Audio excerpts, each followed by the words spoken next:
निखिल दामले म्हणजेच कमळी मालिकेतील आपला हिरो ऋषी होय.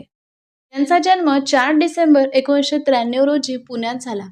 मराठी स्क्रीनवर ओळख बनत चाललेलं नाव म्हणजेच निखिल होय. निखिल यांच्या आईचं नाव आहे अनघा दामले.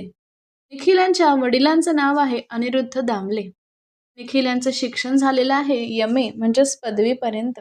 संस्कार, शिक्षण आणि स्वप्न तिन्ही यांचे मजबूत आहेत. त्यांनी मराठी मालिकांमध्ये आपल्याला आजमायला सुरुवात केली ती 2016 मध्ये. त्यांची पहिली मालिका आहे कान्हा.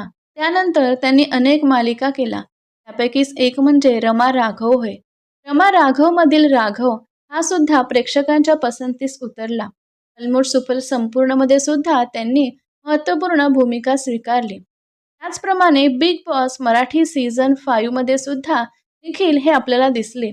इथे सुद्धा त्यांनी प्रेक्षकांच्या मनामध्ये एक वेगळीच जागा निर्माण केली आहे. त्यांची सध्या चालू असलेली मालिका म्हणजेच कमळी होय. या कमळी मालिकेमध्ये ऋषीचे कॅरेक्टर ते प्ले करतात, जे हळूहळू प्रेक्षकांच्या मनात जागा बनवत आहे. निखिल यांच्याबद्दल सांगायचं झालं तर तो गाजत नाही, तो बिल्ड करतो. बोलत नाही, तो इम्पॅक्ट करतो. तो दाखवत नाही, तो फील करून देतो. मराठी इंडस्ट्रीचा सायलेंट स्टार म्हणजेच निखिल दामले होय. मला सुद्धा कमळी मालिकेतील ऋषी आवडतो का? आवडत असल्यास कमेंटमध्ये सांगायला विसरू नका. धन्यवाद.